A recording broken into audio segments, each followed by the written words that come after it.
Hi there. I'm Dr. Myrdalis Diaz-Ramirez, and this is the Design Your Physician Life podcast. Welcome to this episode brought to you by our maxAllure Mastermind, an exclusive mastermind for physician entrepreneurs. Today, we have our friend, Dr. Diana Mercado-Marmarosh. She is from ADHD-lifecoach.com. There, she helps people with ADHD to reclaim their life and happiness with systems that support them and allow them to survive and function at the highest levels. We have a great conversation with Dr. Mercado-Marmarosh about how to thrive with ADHD and create a successful online coaching business. Are you ready? Let's go.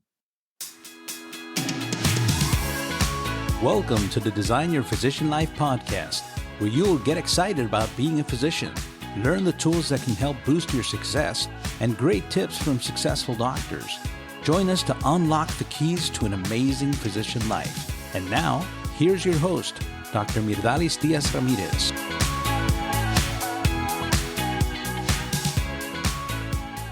Hey guys, we're so excited today because we are here with Dr. Diana Mercado-Marmarosh coming to us from Texas. She is a mom, a wife, a physician. She's a medical director, star of the marketing for her hospital where she works at, and she's a physician entrepreneur. She's a physician who helps other physicians with ADHD or even without to, right? With their ADHD situation and with other items, like, for example, finishing up charts on time, right? So welcome here, Dr. Mercado-Marmarosh. How are you today? I'm doing great. I'm so excited to be chatting with you today. So we're going to start just with the basics, right? We are doctors, and that's who we were first before we became in this entrepreneurial journey that we're right now together. Tell us what inspired you to be a physician when you were like that little girl or that girl in college. What happened? So, it's funny you asked that because I never really envisioned myself as a physician per se, but I was doing all the things to set me up to be a physician, unaware that I was doing all the things to set me up to be a physician. Why do I say that? Well, I have always loved traveling and meeting other cultures and learning about other people. And we grew up kind of humbled. My parents were migrant workers, and one time on the way back from their trip to California or to Seattle, I was born in Texas. So even though I was born here, I grew up in Mexico till I was 10. The point is that, my dad was always in construction, working in Houston, while my mom was in Mexico, trying to raise us. I'm the oldest of three. And so after the third one, my mom's like, okay, I'm not a single parent. We need to all be together. So we grew up and we moved. It was only like an hour away into Mexico from where we were at, but obviously it was a life change, lifestyle, different language, all that came along with. My dad, he was a welder. My mom did get her college degree, but as soon as she got married, that was it. She kind of practiced that. She became, stay-at-home mom, and she dedicated her life to us, right? And so then I go to college, and that's when she then starts working as a cafeteria worker because we needed money. But I got a scholarship for business. That's what I was going to tell you. I got a scholarship for business, for international business. I wasn't even there, but why I was going to international business? Again, because I wanted them to pay me so I could travel the world, right? So that's why I wanted to go into that. But I wasn't even there more than a semester. I didn't even complete the semester, and I changed to biology and chemistry because I realized that I wanted to help people to be like a physician at that time. And why did I say I was doing all the things to be a physician? Because when I was a sophomore, junior, and senior, I got accepted into a program in Oklahoma. It was called Upward Bound Math and Science. And in my mind, I was attending for the math part of it, for the accounting part of it, for this is how I'm going to do my business part of it. But, I was exposed to surgeons and family medicine docs and all kinds of things that I would have not been exposed to had I just stayed in my little area of the world in South Texas, right? But again, why did I go? Because I wanted to travel. That was a way for me to leave my family, right? That's why I went for that program. And so you see how some of my interests, like my dad couldn't say no because my mom was going to be like, she's going for education. You got to let her go. And so this went back and forth. And of course, I got to go, right? And so I did a lot of stuff when I was in high school. Like I got to go to some trips in Washington, D.C. to learn about like legislation and how things work. Again, not because I was like mega interested in that, because it was a way for me to travel, right? And so you could see how like education, I was in the right rooms for the wrong reason, but I was curious and I would connect with people. But at the same time, because I was in those rooms, I was seeing all the humanity in it. Like I was seeing all the different cultures in it. It didn't matter that I came from like whatever socioeconomic status and everybody else that was dressed like, and I don't know, probably wearing like a backpack that was probably my whole year's worth of tuition, somewhere. Like it didn't matter because we were in the same room. We were dreaming the same way. We could like think about anything. And education was the key to getting me where I needed to be. So I then realized, like I said, that it was as a physician that I wanted to help people. But part of me didn't know if I could become a physician right away because I had lots of very incredible and smart individuals that were my friends that weren't getting into med school right away. And they had a little bit better grades than me, especially standardized grade. So I decided to have a plan B just in case. And I wanted to become a high school teacher. For science, right? And so I went the formal way of doing all the classes that I needed to take. I even got a scholarship while I was already in school for being a teacher. So that helped. So you mentioned 2 scholarships so far, and somebody who's saying that doesn't have the grades to maybe go to med school. Yeah. Oh. That doesn't make sense. Well, the thing is, like, I was used to hard work, right? Like, and I will tell you, I graduated number 7 in my class of 1,000, right? And from the Valley. Now we're talking. Yeah.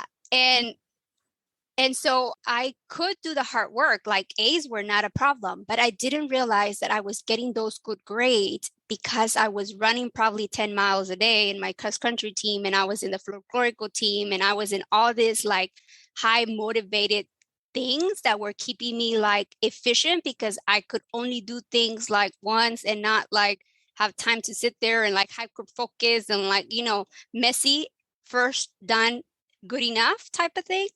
And then I get to college and I struggle my first semester because I didn't realize I needed to keep running to keep my dopamine up. I got put on probation my first year. But then I went and seek tutors. I was like, I'm going to do whatever it takes. And so I got tutors. And then I decided, okay, if I'm going to become a teacher, I'm going to learn how to teach others, not just like, I want to learn all the ways, right? Like, do they learn through talking, through writing, through coloring? Like, I wanted to learn all the ways.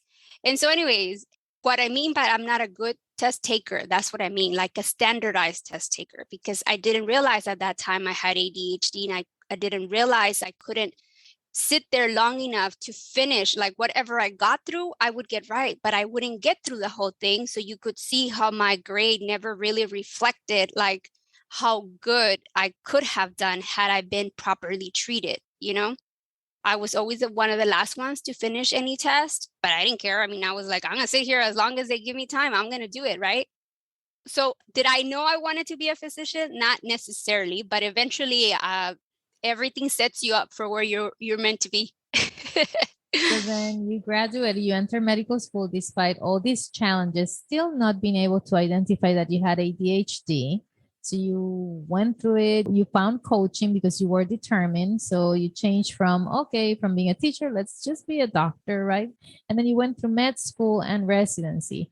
How was that for you? Because the ADHD is a very important part of what you do as an entrepreneur.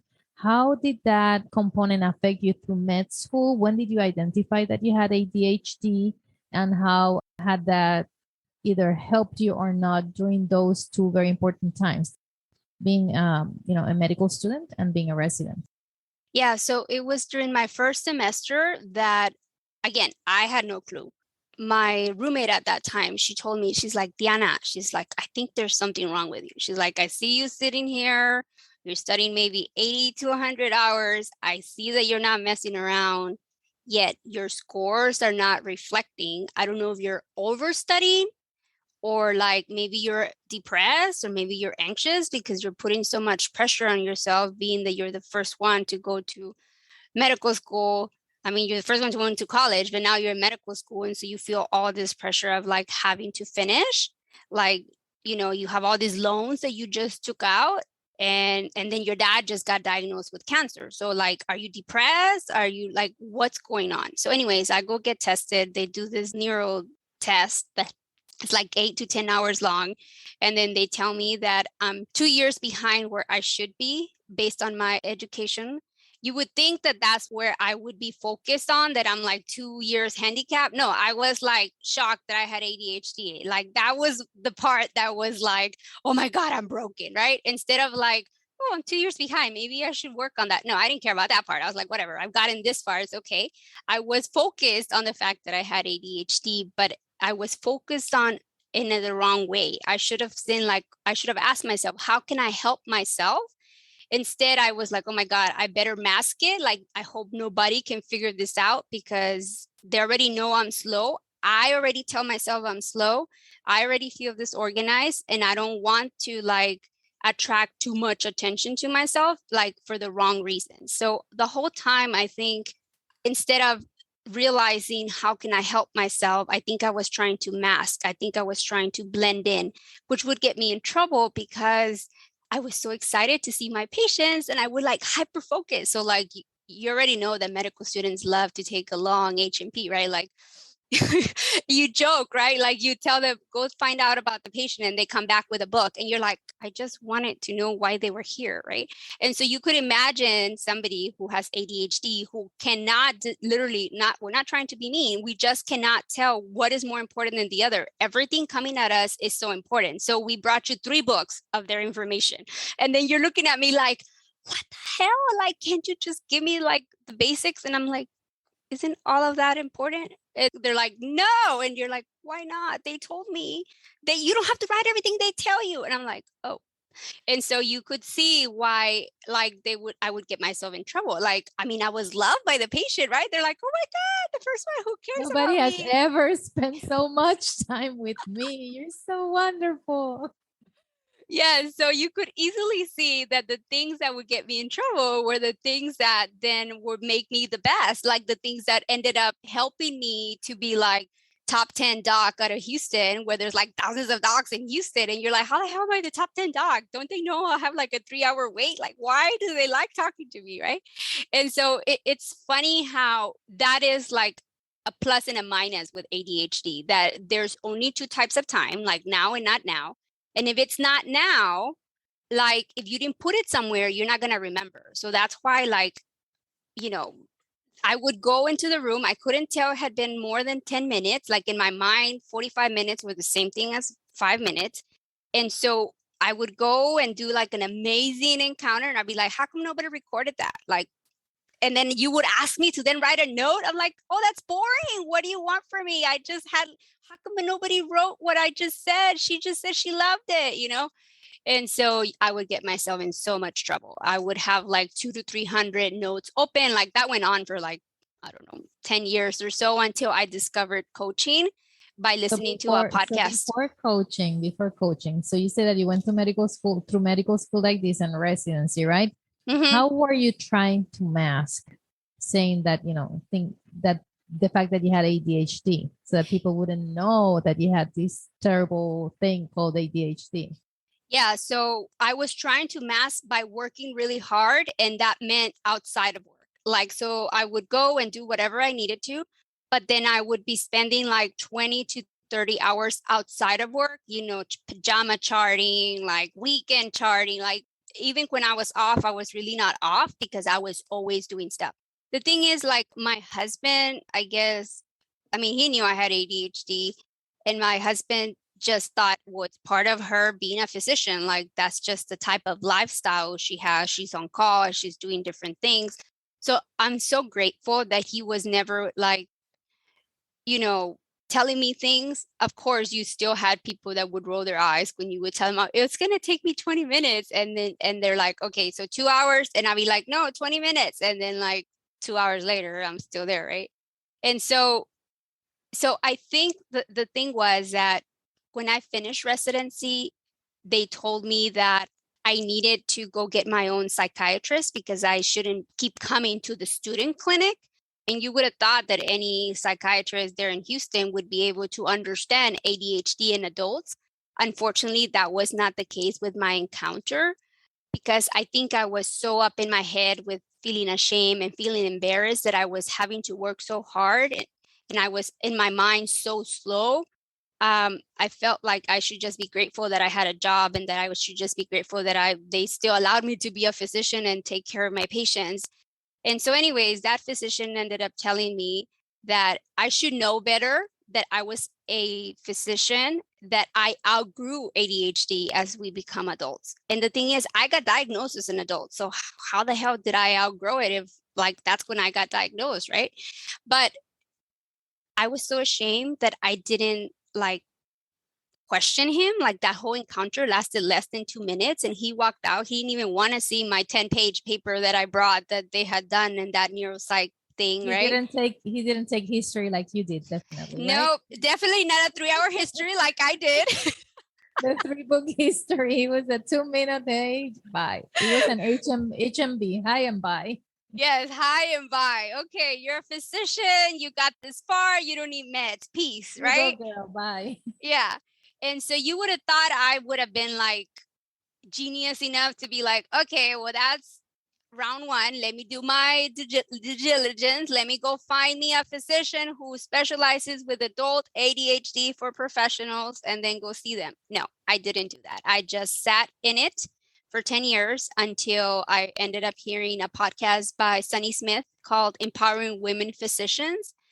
And at that time, I didn't even realize I was burned out. I just knew I was irritable and bitchy, but I didn't think that was any problem like that. That's, what do you expect? At that time, I had a 1 and a 2-year-old, and I was in the middle of the pandemic. I was a clinic medical director, clinic hospital, nursing home director. Like, I was everywhere, and I figured, this is normal. I should be burnt out, right? Right. This is normal. Like, what else, right?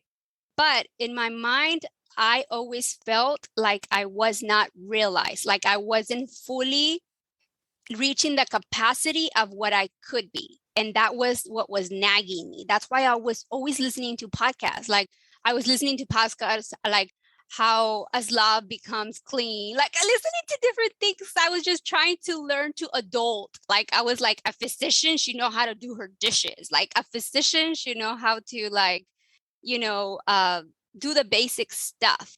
But the thing is, those are boring stuff. And so my brain would like feel like I was doing surgery or something. And the surgery probably was easier than the dishes for me, which is so silly, right? But that's what my brain was telling me. And I didn't realize I could think about it in a different way.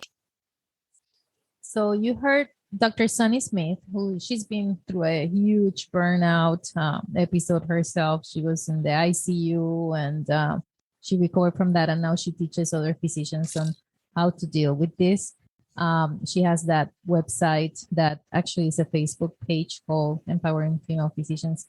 So what did you learn specifically? What did she tell you that you said, you know what, I'm going to go and seek real help?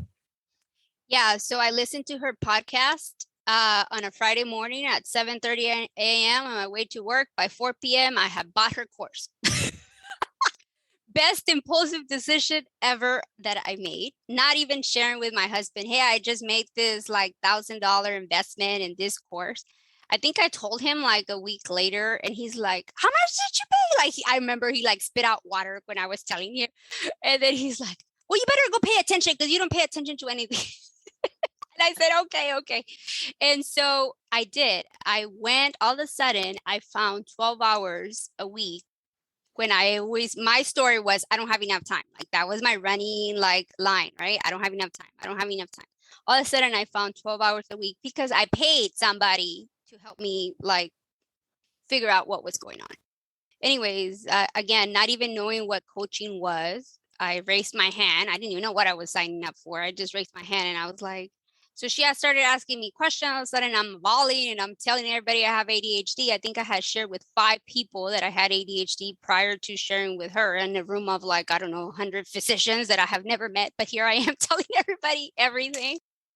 And, she basically said, ADHD is just a neutral fact, right? And I was like, no, it's not. It's the worst thing ever. And she's like, yeah, why are you choosing to think that? And I'm like, why would I be wanting to choose to feel like crap, right? She's like, no, you're choosing to think that it means X, Y, and Z. She's like, what do you think of somebody with high blood pressure? What do you think of somebody with diabetes? And I was like, nothing. And she's like, what do you think of your patient with ADHD? I'm like, nothing. And she's like, well, then why are you making it mean anything about yourself? And I was like, I don't know. My brain tells me I'm broken.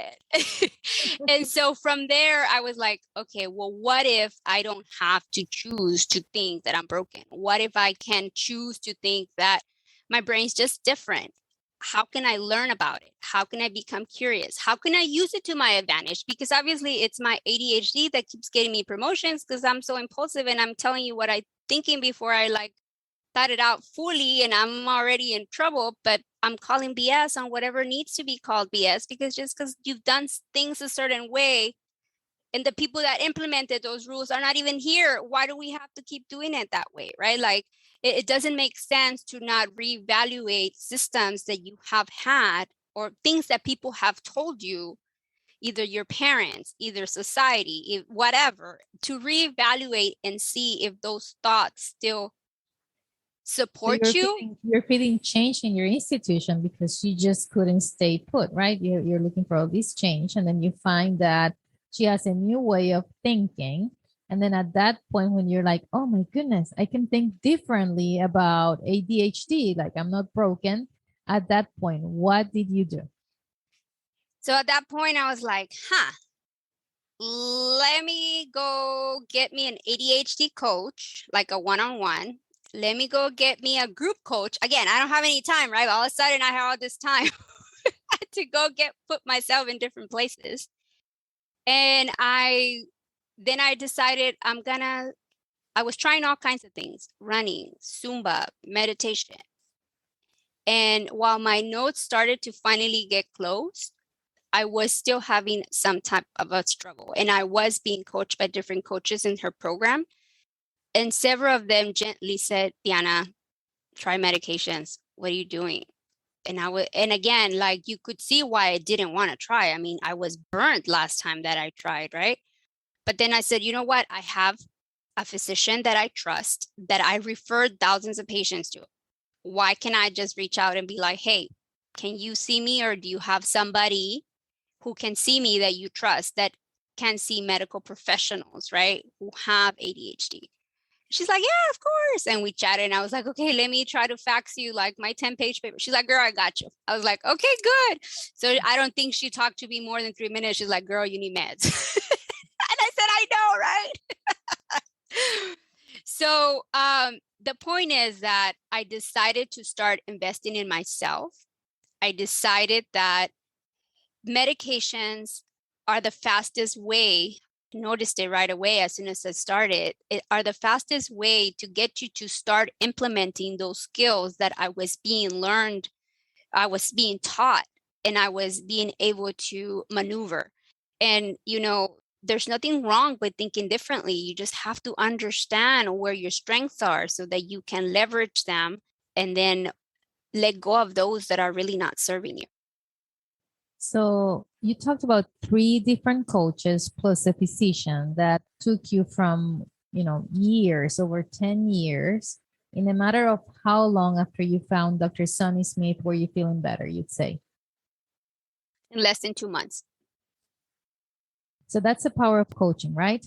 it's like athletes have coaches. Michael Phelps, still being the greatest swimmer of all time, he has coaches, probably not just one. He has different coaches for different things, for mindset, for his body and everything.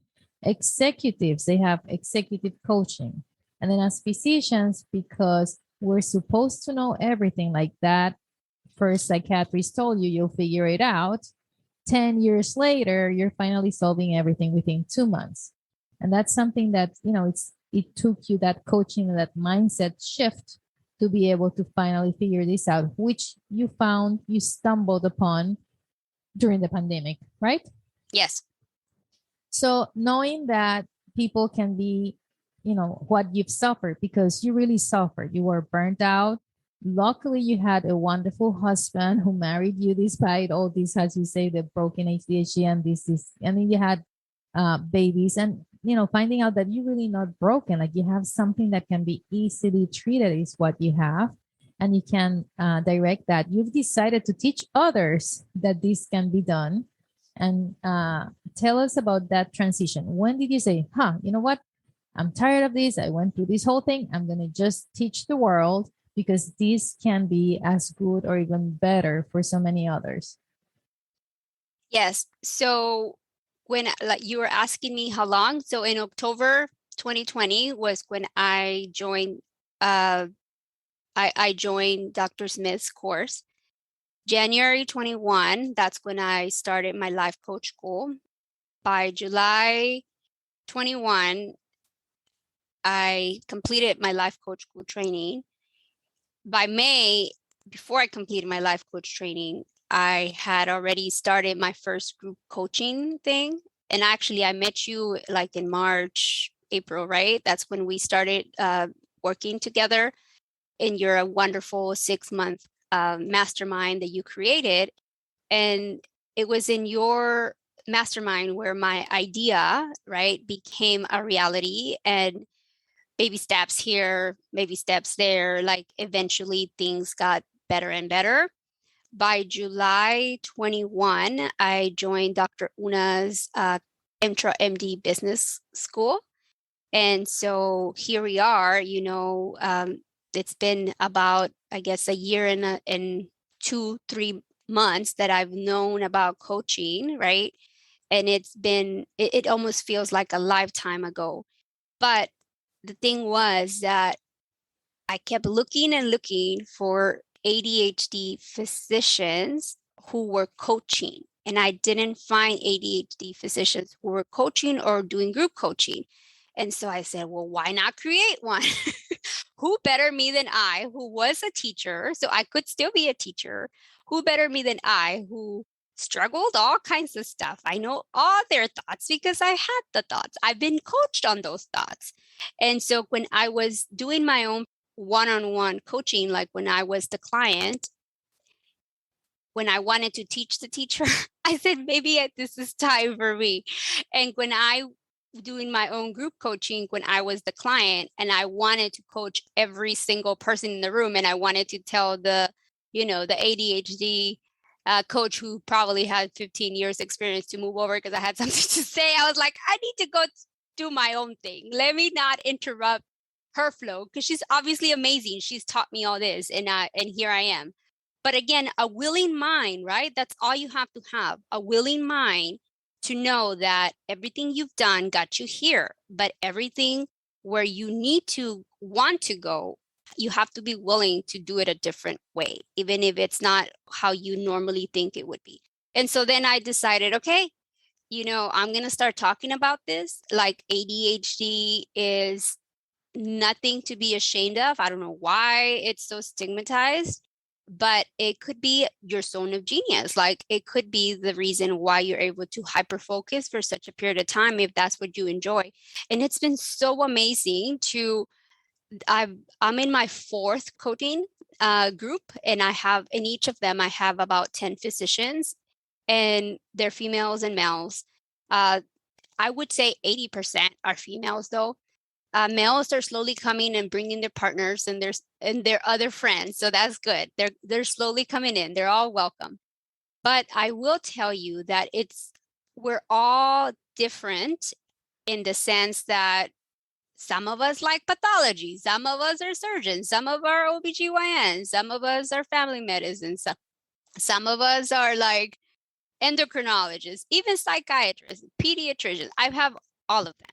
And I even have one, she's amazing, that she is no longer practicing medicine. And she's like, Diana, you need to be an executive coach. And I'm like, well, get me your friends and let's do it, right?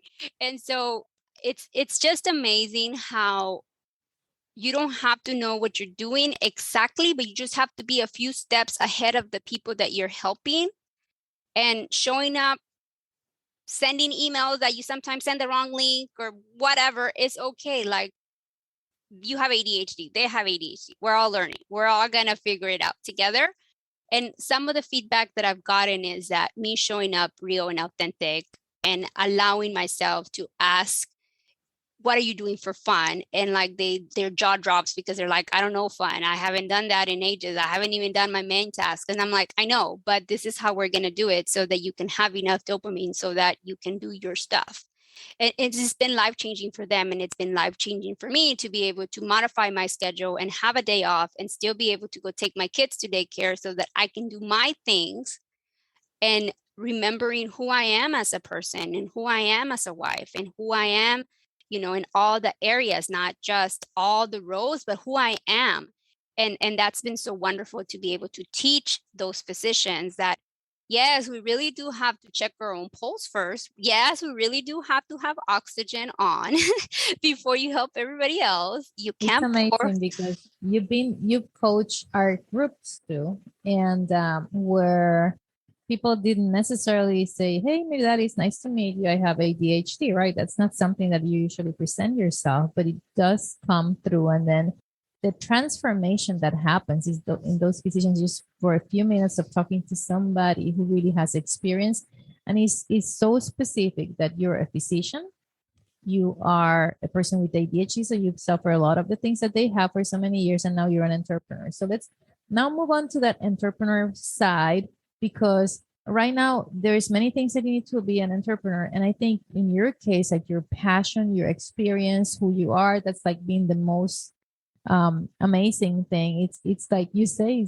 it's really like you were not broken. That's really your true jewel that you're using now to help so many others. And the help that you're giving is now affecting patients, like patient care through this woman, who's like doing amazing things so that our patients have access to better healthcare, which is, I'm having chills here right now just because of this influence. So besides having that, your passion, your drive, your knowledge, your experience, which other specific things you think have made you, or you recommend for somebody who's thinking about becoming an entrepreneur to have?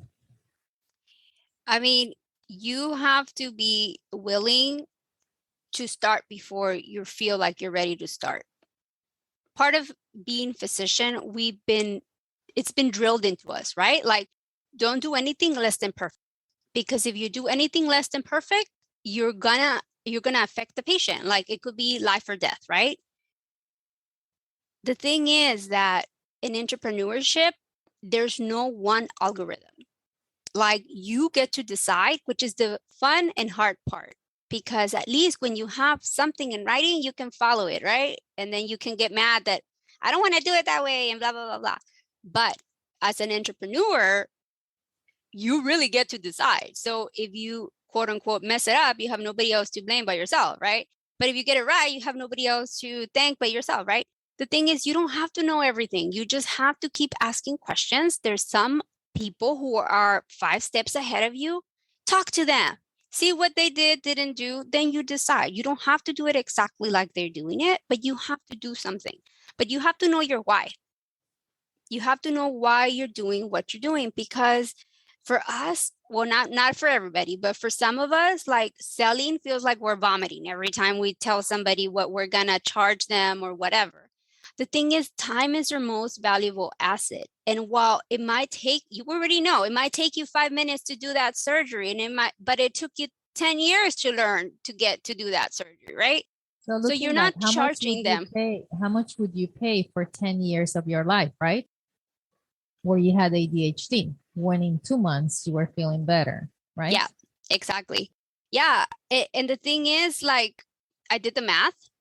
So just for the charting alone, I was 20 hours, 20 to 30 hours. It was costing me about $6,000 to $7,000 a month that I was not getting paid for, right? Not the time, but just like not getting paid for those hours. And then times 10, you could easily see that was 500 to like $500,000 that I just gave for free. Like just because, right? Hours that I'm never going to get back, right? Hours, whatever, they come and go. But the problem that happens is when you don't address the things that you think that they're never going to change, you get into the cycle where then what if you don't have an amazing husband? Or what if like they get tired of your stuff? Like you have the best intentions, right? But it is known that like 50% of marriages end up in divorce. But if you have one or two spouses who have ADHD, that number all of a sudden doubles.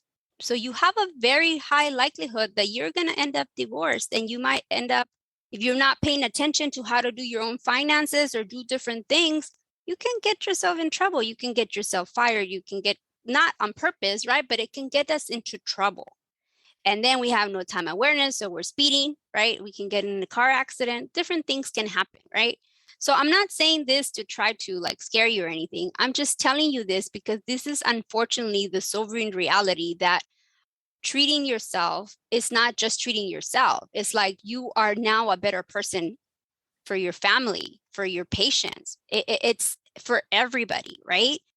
So think of somebody with ADHD as driving in the rain with no windshield wipers. Okay. You're like shrinking, you're trying to figure it out, and somehow you get there magically by the grace of God, right? But what if you just had the damn wipers on all the time and you're amazing, right? So you could do that. So you've created this business. You created it without knowing much about business, without knowing how to do how to use Zoom, how to use PayPal, how to use anything. And I was talking to you just before I started that, I didn't even know business 101, how you're supposed to know what's going on with how much money is coming in and how much money is coming out. Not until like a few days ago when my husband finally pinned me down and we're doing the taxes, give me everything. And here I am like looking through like 3 or 4 bank statements and like PayPal and Venmo and all kinds of stuff. And I'm like, oh, I didn't realize I had made $51,000. Yeah. So that is an amount of money that's amazing. And you've made that in like less than 3 months, right? So let's talk about that entrepreneurship and what that can give you. So the transformation that can happen, for example, when I met you for a mastermind, I said, let's have all these people come together. Let's do this mastermind. We learned that's where your idea came through. And then I remember you coming. It's like, oh, I turned on my webinar and I didn't know how to charge people. I didn't turn on the button to have people pay for this thing. And then we would go through the testing and, oh, do you like my art and all this stuff? So you have had to learn in a very short period of time how to do your social media, how to do your art, your marketing, selling, as you say, connecting with people. And none of that has stopped you because you're very clear on what your why is. So the how becomes very easy. Now you have just to polish it. But let's talk about your husband, because now that he sees, he wasn't convinced first about this entrepreneurial journey. Let's talk about your husband and let's talk about those dreams that you had about traveling, right? When you started this podcast, it was like you wanted to travel the world, but right now you've been like in a job that you've been working so many hours, you were charting hours, and then just recently in the last 2 years or less is when you found this freedom through coaching. So tell me how having a business now where you've made so much money in just such a short period of time, helping others with passion, is going to change your life. Yes. So I feel like, I don't know if it's just God always aligns and puts the right people in the right path for me. But, my husband definitely has been one of those people. Totally opposite than me, white Jewish man. I'm a Mexican American Catholic girl, right? totally different ethnicities, but the thing is, we both understand that there's some things that you need to invest in, which is your health, right? And luckily he agrees with the traveling part, so that's a good thing for both of us.